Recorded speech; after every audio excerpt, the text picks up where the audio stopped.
Hey everyone, I'm Fiona, and this is my friend Colin.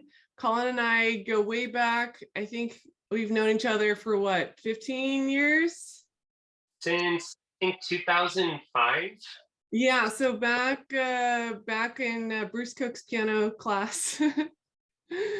Okay, so yeah, we're going to talk about piano technique. And so Colin is an amazing piano teacher. He teaches in San Francisco. And can you introduce yourself, Colin? Hi everyone, my name is Colin Brady. I'm a classical pianist and perhaps more importantly, a classical piano teacher. And how many students are you teaching, and what are their ages and their ranges, their levels? Everyone asks me how many students do you have, and to be honest with you, I don't even know. I haven't. I don't. Um, it's always kind of shape shifting. But it's a number that I'm satisfied with. Yeah. Awesome, awesome. And then the levels that you teach? Um, I enjoy teaching, a fresh beginner that doesn't even know what middle C is to highly advanced. I enjoy all levels of the spectrum. Teach. Mm-hmm. Awesome. And then like tell me just like who your kind of most influential piano teachers were growing up that helped you throughout your progress, your process as a pianist and teacher. So I thought about this, and I have to say I was very lucky that every piano teacher that I've had was an excellent teacher in their own right. They were all very different, but every single one of them, I was lucky that having a good piano teacher is extremely important because I'm not going to mince words. There are a lot of piano teachers out there that um, perhaps should not be piano teachers because they maybe do not have the grasp of the craft um, in the way that they should.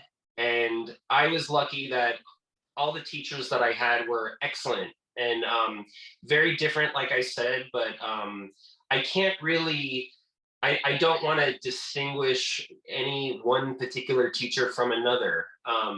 But I mean, I can say I was very lucky to study with Dale Tsang, who is an incredible concert pianist, a professional concert pianist who, was in the Van Cliburn competition. I was lucky to have a chance to study with Roger Woodward for a relatively short period of time, who's a world-renowned concert pianist. Victoria Neve, who's an excellent pedagogue, has a gift for teaching. My first piano teacher who, really just opened the door to the passion that I had for piano. So all of them, I'm grateful for what they had to offer, but they were all very different. Right, right. And also Jim Gartner was one teacher Yeah, that you yeah. had. Jim Gardner was my second piano teacher, and he kind of was the metaphorical, big pond with many other fish. So um, I was, launched into a studio of very gifted prestigious students. So I was able to have, there was more camaraderie. Right. Less, not so much about competition or trying to like one up, it was more of like a community. Everyone was very supportive. Yeah, yeah. But I certainly was, I was the little fish in the big pond at that point. Yeah. And then Sharon Mann too. Well, Sharon Mann, I wanted to study with. I had a couple of encounters with her and her greatness and her stature, but I wanted to study with her, but my lesson with her was really more, it wasn't just about piano, it was also about life decisions and Yeah. path was I meant to go on. And so she advised me not just about piano and technique and where I was at, but also, pragmatic life decisions on which direction to go and Yeah. impact my life. Definitely. Yeah. She kind of, out of all the piano teachers, I feel like she reminds me of Madame Suzatska. The, Oh, yeah. Oh, absolutely. But normally, but funny you should bring up Sharon Mann, because one of my students, who I'm extremely proud of, who has been sort of my project, I guess you could say. He is now a student of Sharon Mann. that's right. Yeah, Spencer. Right. So my student Spencer, he's now a pupil of Sharon Mann, who, so in a way, I'm living a bit vicariously through him to a certain extent. Yeah. Yeah. Yeah. That's very cool. And how does that make you feel though, to have your student that's studying with Sharon Mann? It's thrilling. It really is. It really is, because I've when piano teachers can become very, I don't want to use the word clingy, Codependent. but you get very attached to your students, especially the ones that make you proud. And Right. I think it's always difficult to let a student that you are proud of go when they need to move on to another perspective. However, I think it was the opposite feeling with Sharon Mann, because I wanted to be her student very badly, and the fact that my student is now with her, it's a wonderful feeling. It's a very, it makes me, it's that wanting to push them out of the nest. And so, Yeah. yeah. So No, that's very cool. No, I was thinking of like piano teachers can become very codependent, where they don't want to, they're kind of hindering the progress of their students if they're still like, if the teacher, or if the student's outgrown the teacher has a responsibility to be like, hey, you know what, I can't really teach you anything else. Let me refer you to someone else. I think that's an important thing for a piano teacher to do. And it takes like humility too. And you have to surrender and, you know, let go of them and watch them kind of leave the nest. So I think that's really cool that you're witnessing that with the student that you've worked with for a while too. absolutely. I mean, it's a necessary evil, I guess. You have to, if you want, it's not so much that you're, as a teacher, not good enough anymore. What it is that, as an artist, as a pianist, you have to develop and you have to be exposed to other perspectives. Mm-hmm. It's absolutely necessary for them to go out and make that journey and see other perspectives, and kind of, your eyes are open, your ears are open, and it's not, I mean, for some piano teachers, yes, the student outgrows them and they surpass the teacher. Right. But in other cases, it's just, no matter how great the teacher is, the student has to gain more perspective and more, insight from another point of view. Totally. There was a time I remember when I was studying with I think it was Bruce Cook. And then I remember meeting Jerry Caderna. And then I felt like I was kind of like, oh, like, how do I handle this? Like, I actually wanted to work with multiple piano teachers, just because through each piano teacher, I was getting something different. And, some people are like, well, that would be confusing, so much information. But sometimes I hear it from a different perspective and it would just make so much sense. So it was kind of like I kind of needed those extra perspectives, but it did feel a little bit like I was cheating on my piano teacher. Like, Yeah, yeah, when you're studying with more than one teacher at the same time, it can feel that way. But again, art is very subjective. So who know, I think there's certain common denominators that all teachers will agree on. Mozart has to be played with perfection. I mean, I think all teachers will agree to that. However, one piano teacher might say, why don't you put a dab of pedal here, where another teacher might say, oh no, play that completely dry with no pedal. So Mhm.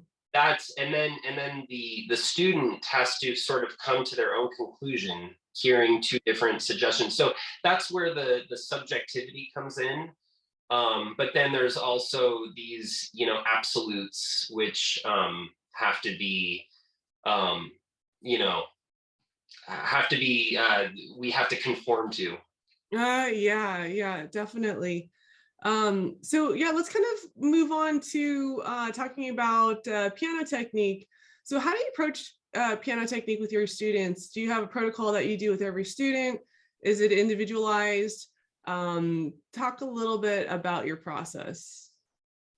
Well, I think the first step is to actually define what piano technique is. It seems like no one is really able to define it. And we all know what it is, but it really is very simply the how. It's how. How do you do this? And I guess to simplify it, we're not really talking about interpretation that much. We're not talking about nuance and artistry. We're talking about the physics of how do you play this difficult passage. Right. It's no different from gymnastics, or how do you do that backflip. You have to learn, you have to be trained. Yeah. um, I define piano technique as the my method, my how am I going to get this passage played. Okay. um Now there are different dimensions to it. I mean, some people can play a passage the difficult way, Mhm. so to speak, because they have this very powerful hand that can just do things the difficult way. Whereas other people, which I feel like I fall under this category, I have to use my cleverness, my street smarts, Mhm. to figure out very innovative and clever ways to play a difficult part in a piece. Whereas, I mean, a perfect example is in, Ravel's Jadot. Okay, like I'll use an example. Uh, in that piece, there's this passage on the last page, which my you know very idolized teacher Dale Tsang, she can do it the hard way. She can play those arpeggios with her right hand completely, not ever miss a note, and with her left hand crossed over, and just execute those octaves. Where I figured out this really crazy way of doing it, which is physically much easier. But I mean, I it was the most like cleverest trick. It was a trick. I felt like I had been given wings, right? Yeah. It's almost like I had been given this superpower by figuring out a way to play it easier. But I have to I have to pat myself on the back, because it took figuring out this puzzle to be able. So I'm not going to, the note, as long as the notes get played somehow. It doesn't matter if it takes physical prowess or whether it takes cleverness. If you can get to the finish line somehow, I think that that's all that matters.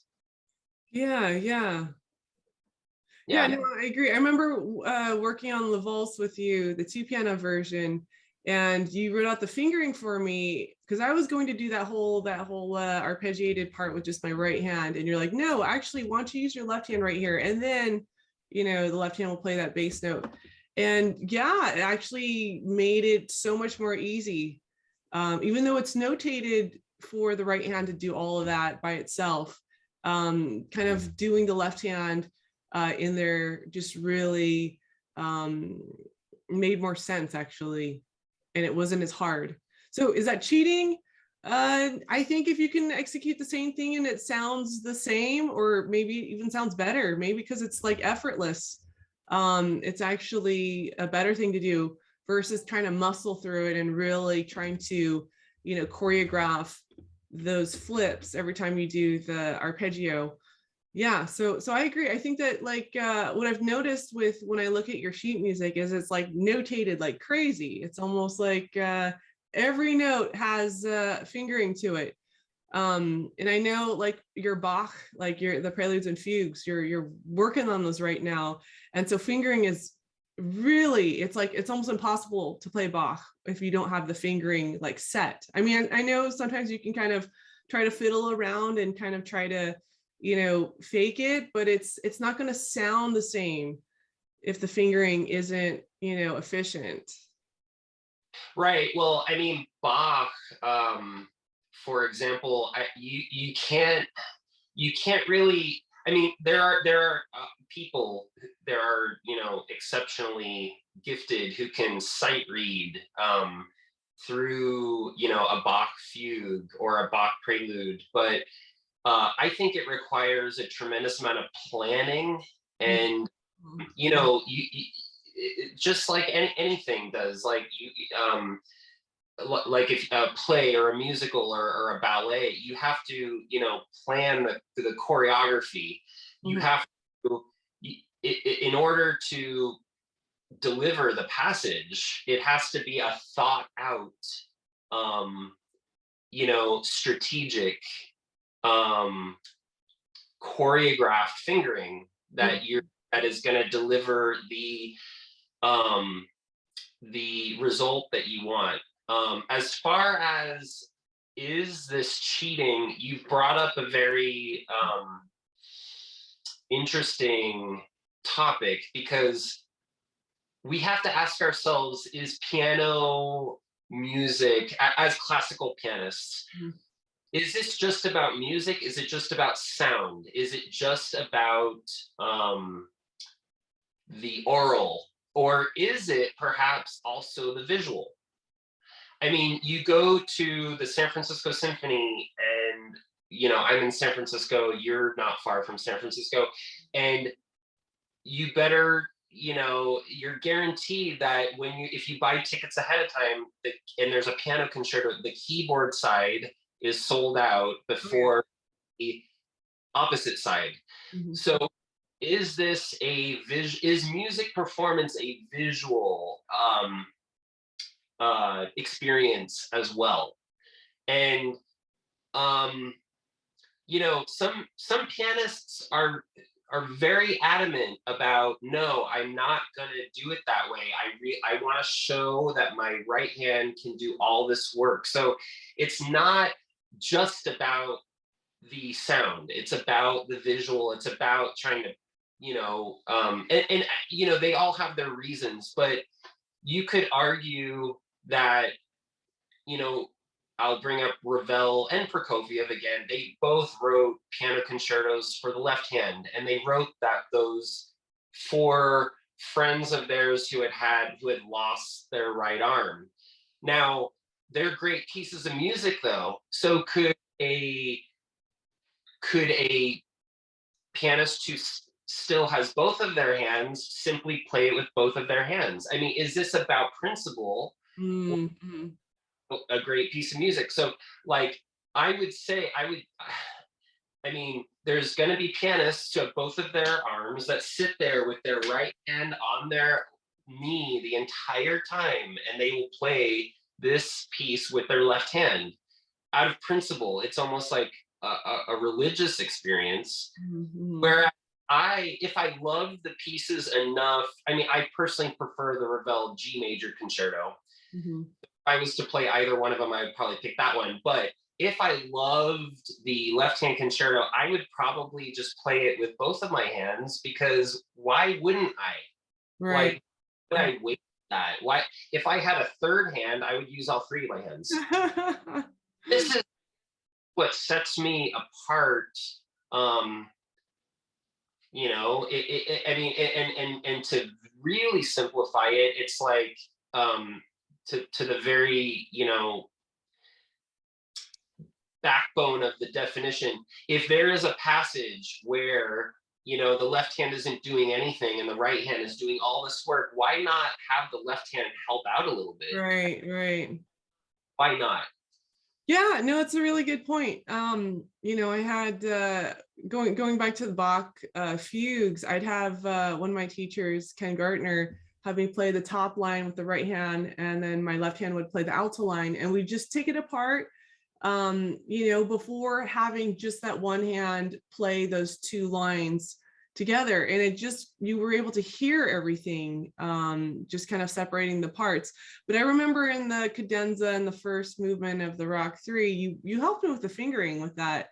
And because I was just doing it all with the right hand, I'm just like, okay, yeah. And it was hard. I'd end up missing notes and getting wrong notes and all that stuff. And when you helped me kind of bring in the left hand right there, it was like, oh, duh. Even though the composer notated it all for right hand, and maybe Rachmaninoff could have played it perfectly with just his right hand, but for the rest of us who have smaller hands, yeah, I agree. I think that like it makes more sense to kind of utilize both resources if we have, two hands to do this. And sometimes the notation doesn't always reflect the best fingering. I feel like composers are not so much thinking about how to execute this unless they're an amazing pianist, which most composers were back in the day. But I feel like the composer's job is mostly to kind of flesh out the piece of music, and then it's up to the performer to kind of make those performative decisions about fingering. Yeah, when it comes to a piece that we're passionate about, which very often is also a very difficult piece. I mean, we crave to be able to play those pieces that we're passionate about, but they end up being a huge mountain to climb. So I can speak for myself. There's nothing more satisfying when I've been struggling with a part that I really, really want to play, and I just can't play it. And then someone says, oh, wait a minute, try this. And and suddenly it feels like getting wings. It really does. It feels like I've just been released from these shackles when someone says that there's this trick that you can do. And all of a sudden, this part that you've been struggling with, that you are dying to play, is suddenly significantly easier to play. Yeah. So we have to keep searching for these solutions, for these puzzles. That's the thing. You have to think of piano pieces as technical puzzles to be solved. And there are unfortunately some passages that will always be difficult, and there's no getting around it.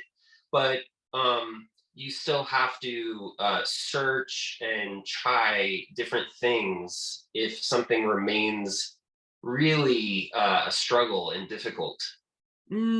Definitely. And also just playing a passage differently, not trying it, instead of doing it always the same each time, being okay with like making it different. What would it be like to try out this new way of playing it rather than just, the same each time? I feel like that's another thing I kind of see is that get people stuck.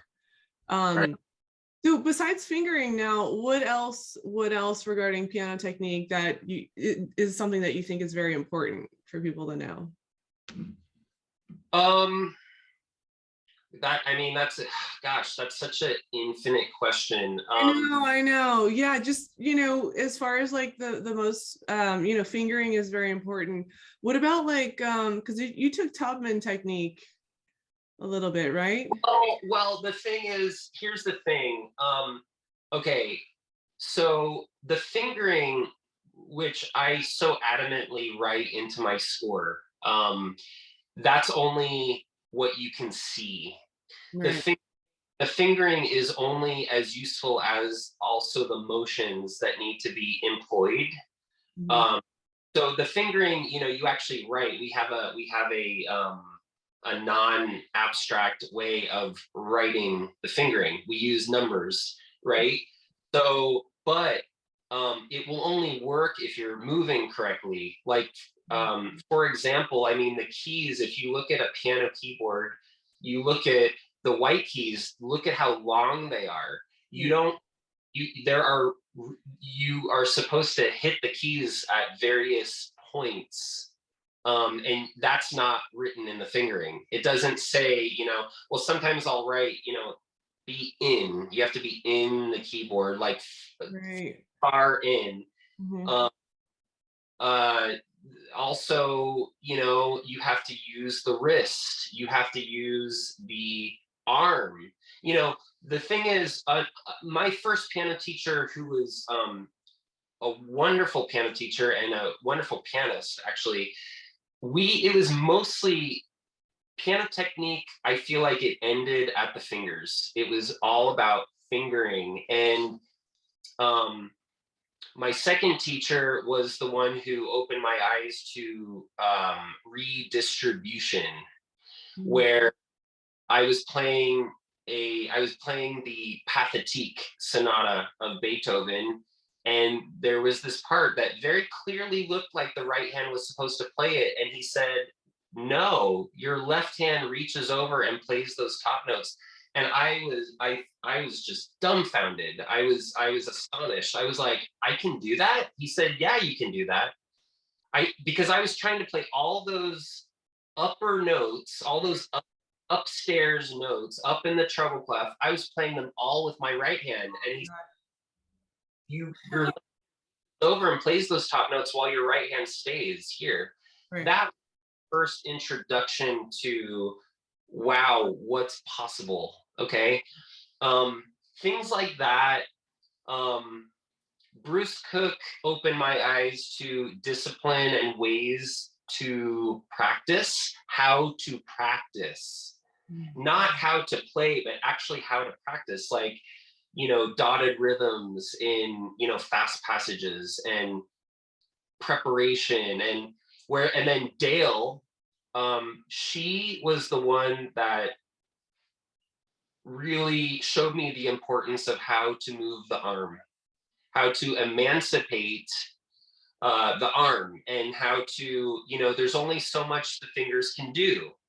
The fingers can do as much as they can do. And when the fingers can't do that much anymore, then you have to use your wrist. Like if you have like a wide span, you tilt your wrist to get you there. And when the wrist can only do so much, then you use your arm. You have to pick up your arm and move. And she taught me how to move quickly, how to shift in a different area of the keyboard. My first piano teacher didn't bring up those topics. It was all the fingers. But in a way, it's like we also learn from struggle. We learn by doing things the hard way, how to, bear through it, and how to, be resilient. But I wouldn't have appreciated those tricks, those new, principles. I wouldn't have appreciated them if I had been taught them so early, So I had to like struggle, and then all of a sudden I had a different teacher saying, wait, you can do this. And I finally appreciated it. It was like, oh my God, yay, I can play this. But yeah, so it's the fingering only goes so far. You have to know when to tilt the hand, when to be on the edge of the keyboard, when to be in, when to close the hand, when to open the hand, and then when to use your wrist, have your wrist take your fingers to where they need to be. And then when that doesn't go far enough, then the arm has to pick up the hand and take it to a different place.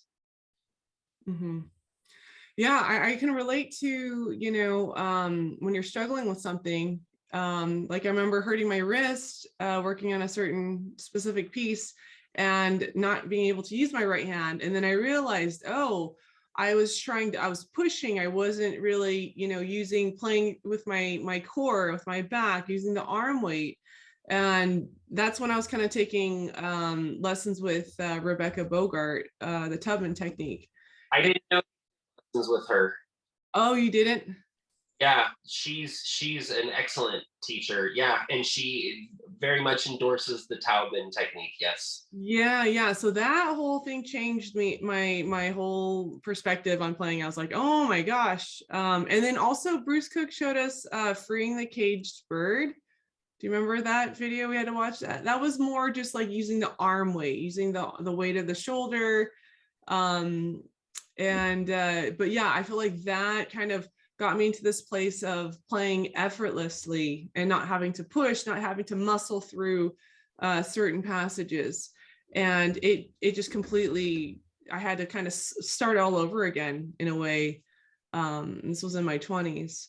But yeah, so an injury which forced me to kind of relearn my whole technique all over again.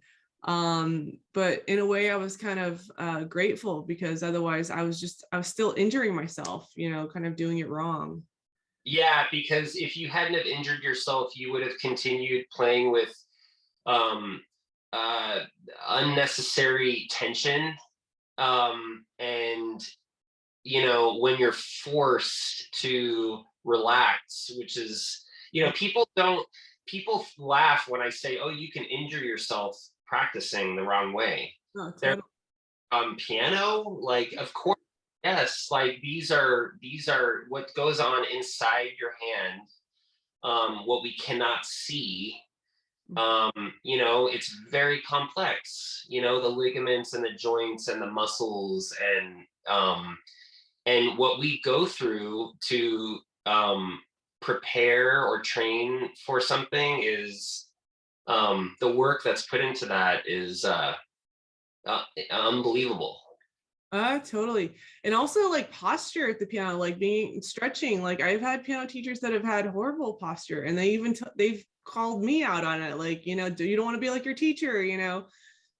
So looking at posture, and I had a bad habit of kind of leaning too far forward on the piano. I would always use my core, but and then my teacher had these, Ken Gartner had these like slanted seats, so they kind of like tip you forward, but in a way it gave you more arm weight. It was actually easier to play that way.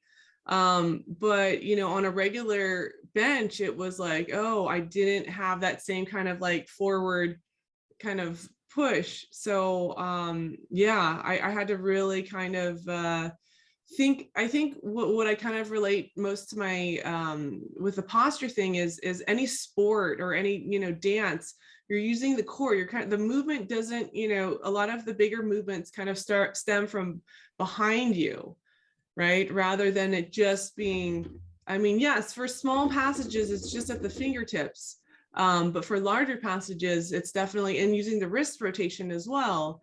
There's the clockwise and then there's the counterclockwise motion. I learned that from David Kaplan at UCLA, who was also big on like questioning, why are you choosing the tempos that you're choosing? What makes you choose this? Is it just because you heard a recording of it played at that tempo? Because that's not going to be the right answer. Right. When we're working on the Hungarian dances with Naomi, he had very specifics, like, where does this dance originate? He had me research that type of dance. What are the tempos? How would people dance to this? What is the feel? Because sometimes there's a give, a push and a pull to it. And sometimes there's a little bit of where the right hand kind of gets ahead of the left hand. It was very much like dancing, like the rhythms. So yeah. Right. Right. Yeah. It is intuitive to a certain extent. I mean, but the thing is, I have to be honest with you. I don't. It's not. I'm pretty adamant about not listening to recordings anymore. I really don't. I Mm. mean, I used to listen to so many recordings, and I almost depended on them. And then I would end up copying and imitating. Now I'm so adamant about not listening to recordings, because I want the pieces I work on to almost live in a vacuum, like, so that it's the only way to guarantee that I have a personal interpretation. But even that can only go so far, because we've heard these pieces our whole lives, so there's always going to be that little bit of influence that seeps in. Right. Right, right. But but I will say, and I guess how does this relate to piano technique? It's because, we all need to embrace who we are and not compare. And so we all have the potential to have a technique which is personalized and true to us. And so don't we have to use our strengths, Yeah.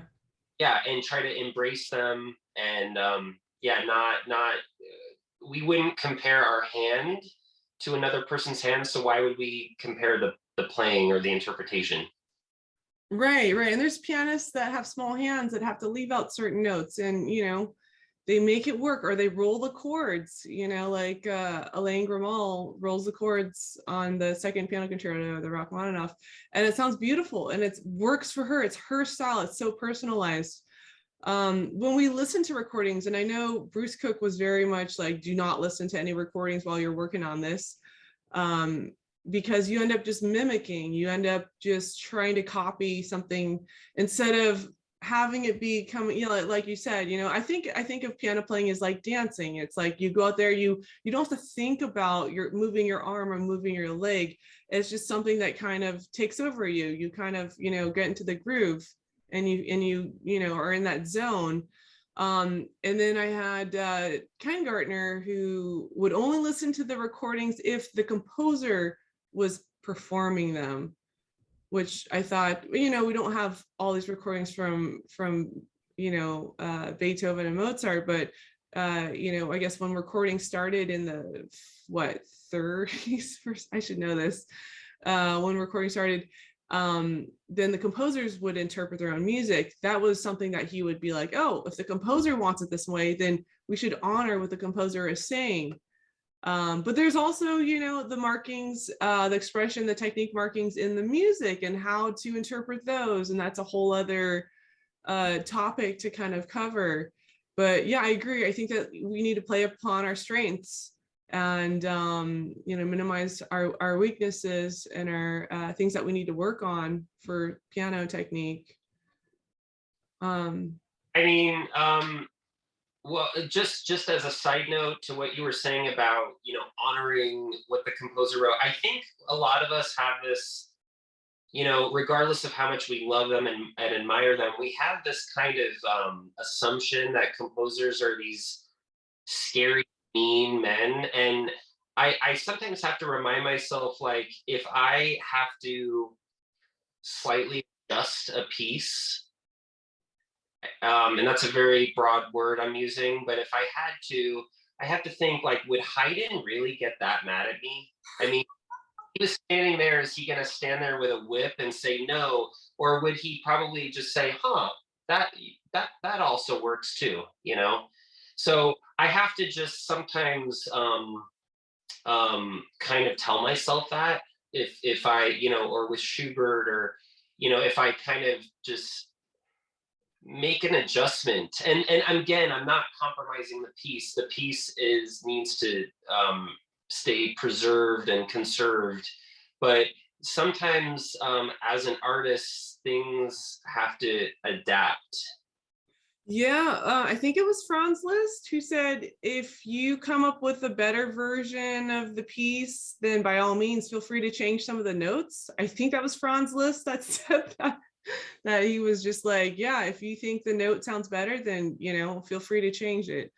He was open to that. And then, the composers, the more contemporary composers, are all about where the performer kind of becomes part of the composer, right? Because they're interpreting and adding so much to the piece that it's like the composer can't just get all the credit. It's like half and half at that point. Well, I mean, the pianists are the ones who are making the piece eternal, so to speak. I mean, they are the ones that keep it alive.